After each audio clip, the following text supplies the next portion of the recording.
Atas ketukan hati nurani, saya membuat video ini. Jadi di tengah-tengah sulitnya mencari ekonomi, apa-apa yang serba mahal ya teman-teman. Semoga video ini dapat menjadikan sebagai sumber inspirasi. Nah, ini sampai saya belain media tanam saya ini, saya gotong ya. Lihat, tuh saya memisahkan diri karena teknik saya ini adalah sistem organik, non pupuk ataupun obat instan sama sekali. Jadi saya menggunakan benar-benar cara alami. Karena saya sudah melakukan beberapa riset ya teman-teman, dan ternyata berhasil, tidak kalah juga nanti hasil panennya dengan mereka yang menanam di luaran sana, padahal dengan modal yang teramat sangat ringan teman-teman. Jadi teman-teman harus ketahui, ternyata bumi ini tanpa bantuan dari manusia sudah mampu memperbarui keadaan dirinya.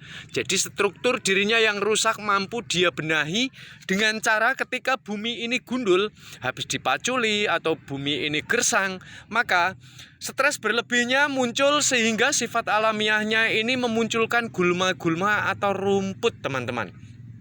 Nah, ternyata rumput-rumput inilah jadi bahasa pesan yang disampaikan oleh bumi bahwa bumi ini mau ditanami jenis sebagaimana seperti gulma yang dia tumbuhkan. Jadi kalau gulmanya ini menumbuhkan jenis gulma yang ada rimpangnya, ada umbinya kayak gitu, berarti untuk memperbarui struktur dirinya, bumi ini atau media tanam ini minta ditanami jenis tanaman yang seperti itu. Tapi kalau yang dimunculkan jenis gulma-gulma seperti rumput meniran, seperti ciplukan liar itu ya, berarti buminya ini untuk memperbarui keadaan dirinya ingin ditanami jenis tanaman yang berbuah ataupun sayuran yang berbuah. Yang kerap menjadi masalah ketika hasil panen tidak sesuai dengan yang diinginkan. Karena yang ditanami ini banyak yang tidak sesuai dengan yang diinginkan oleh bumi. Melalui bahasa gulma yang dia munculkan, manusia kurang bisa mengerti dan memahami keinginannya. Nah, itulah langkah dasar untuk mencapai dalam keberhasilan dengan panen yang lebih melimpah, itu kita mengerti dengan keinginannya. Nah, lalu yang berikutnya kita adalah mengendalikan gulma yang dia munculkan ya teman-teman ya. Jadi karena gulma yang dia munculkan ini bukan hanya sekedar gulma, jadi jenis rumput yang dia munculkan ini untuk memperbarui struktur dirinya yang rusak. Nah, maka dari itu jangan lagi memusuhi gulma ataupun rumput-rumput liar yang tumbuh di sekitar kita. Karena melalui rumput-rumput itu bumi ini akan memperbaiki semuanya. Nah, ternyata selain gulma ini dapat dijadikan sebagai pupuk kompos, sebagai pupuk organik, ternyata juga mengandung jenis nutrisi yang begitu tinggi ketika diserap oleh tanaman, sehingga tanaman nanti akan dapat tumbuh dengan subur, dengan segar, tanpa serangan hama yang terlalu berlebih, karena terdapat zat-zat tertentu yang terdapat pada setiap gulma. Tiap gulma memiliki kadar gizi, nutrisi maupun zatnya masing-masing. Nah, di antara mereka ini ada yang beberapa tanaman tidak disukai, bahkan dapat melemahkan hama, sehingga nanti hama tidak perlu dikendalikan dengan menggunakan obat-obatan yang berupa instan, karena ini teramat sangat berbahaya. Mulai sekarang harus tahu ya teman-teman, jadi munculnya hama penyerang yang terlalu berlebih, terlalu over, itu disebabkan karena hewan-hewan yang berada di dalam tanah, ratusan ribuan bahkan mungkin jutaan hewan, ini banyak yang mati di dalam tanah. Sehingga seperti contohnya adalah penyerang hama semut ya teman-teman. Karena kalau nggak ada binatang, nggak ada mikroorganisme. Mikroorganisme ini teman-teman sekali lagi sering banget saya ungkap ya. Ini adalah sejenis binatang kecil sebesar bakteri. Nah, jumlahnya ini banyak, jenisnya pun banyak, bentuknya beda-beda dan memiliki fungsi yang berbeda juga. Ada yang mengerat tanah, ada yang pengurai tanah, dan yang lain sebagainya. Nah, teman-teman, maka dari itu ketika semut melintasi ya, semut akan suka sekali, karena kalau ini nggak ada binatang di dalamnya, maka tanah-tanah ini akan pecahnya nanti akan semakin berlebih teman-teman. Sehingga semut itu akan mudah sekali menjadikannya sebagai rumahnya. Kemudian ketika semut ini menjadikan media tanam kita sebagai rumahnya, dia karena merasa tidak memiliki musuh. Nah, coba kalau ada bakteri baik, setiap binatang ini ada binatang lain yang ditakuti. Nah, teman-teman harus mulai cerdas, maksud saya adalah mulai mengerti dengan sistematik yang terdapat pada tanah. Sebaiknya dalam mengendalikan gulma, anjuran saya janganlah untuk disemprot, karena nanti tidak hanya gulmanya saja yang mati, tapi seluruh binatang yang berada di dalam tanah itu akan mati, teman-teman ya. Ini kalau sudah terjebak seperti ini, mau tidak mau nanti harus kita kayak terjebak di dalam sebuah sistematik mata rantai. Jadi harus membeli pupuk instan juga. Jadi fungsi dari pupuk alami dan pupuk instan itu berbeda. Jadi kalau pupuk alami ini memberikan nutrisi ya teman-teman ya. Tapi yang paling utama adalah mempertahankan tingkat kelembapan dan kegemburan tanah.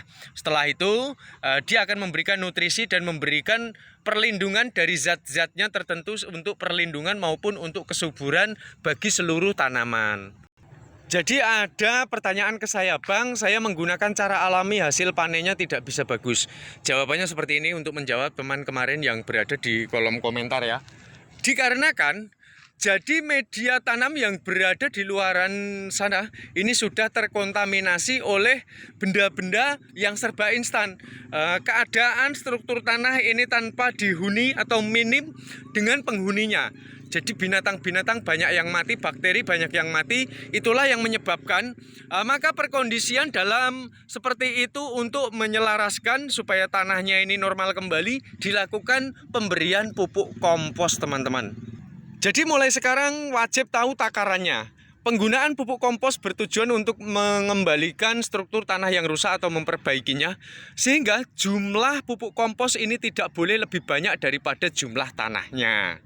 Nah, teman-teman, tanahnya misalkan kalian ya paling parah menggunakan 50% lah ya, pupuknya 50, tanahnya 50. Tapi kalau saya menganjurkan, karena pemberian pupuk kompos ini bertujuan mengembalikan segala sesuatu agar produktif kembali, sebaiknya lakukan 60 tanah ya, 40 dari pupuk komposnya. Atau 70 tanahnya, 30% adalah pupuk komposnya. Nah, sekarang jadi tahu teman-teman, ada yang melakukan pupuknya lebih banyak, media tanamnya tanahnya sedikit. Nah, nanti prosesnya kelamaan karena harus pupuk komposnya ini harus mengalami pembusukan dulu.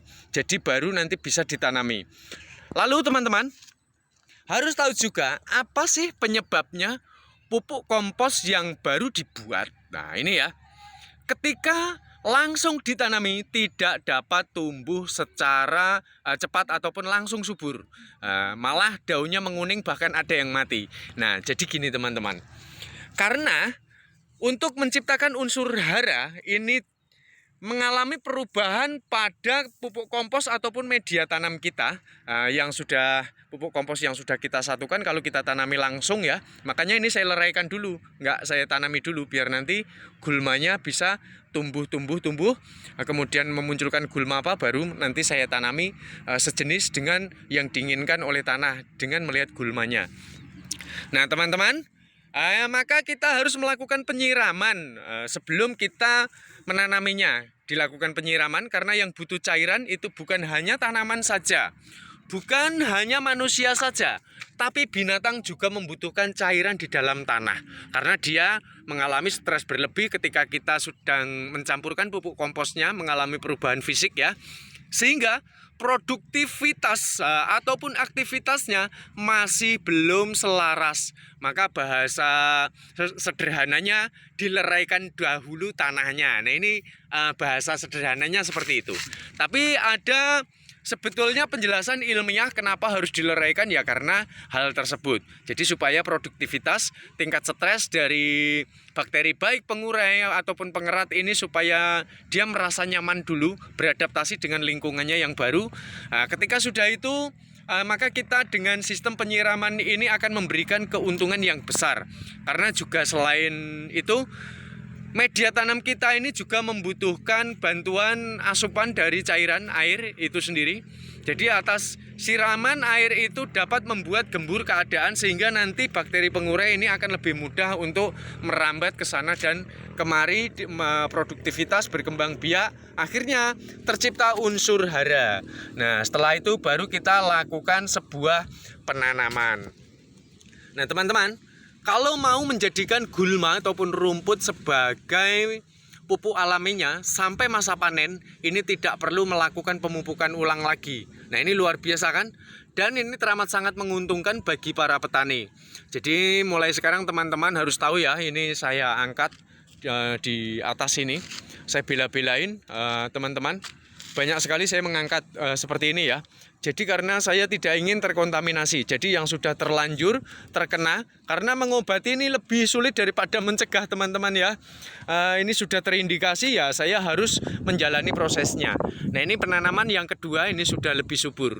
Jadi kalau untuk tanah yang sudah terlanjur terkontaminasi oleh pupuk maupun obat-obatan yang serba instan, maka kita harus memisahkannya paling tidak dengan cara yang lebih tinggi atau dilakukan pembatas ya teman-teman ya, supaya ketika kita nyirami, kita memberikan pupuk komposnya, nanti dia akan berangsur membaik. Nah, membaiknya struktur tanah itu karena munculnya gulma-gulma. Baik, saya rasa sampai di sini ya teman-teman, dan semoga ini akan dapat menginspirasi untuk mencapai hasil panen yang lebih baik kualitasnya lebih baik, keuntungannya lebih baik segalanya. Jadi yang kita upayakan jika kita mengaku mencintai semesta alam ya, mencintai keluarga kita, maka lakukan sistem menanam dengan teknik yang alami. Karena dari apa yang kita upayakan, ini akan diberikan kepada anak istri dan juga keluarga tercinta kita. Baik, saya rasa sampai di sini semoga hasil panen akan lebih menguntungkan, akan lebih besar, akan lebih melimpah. Salam cinta tanaman organik, cinta alam semesta.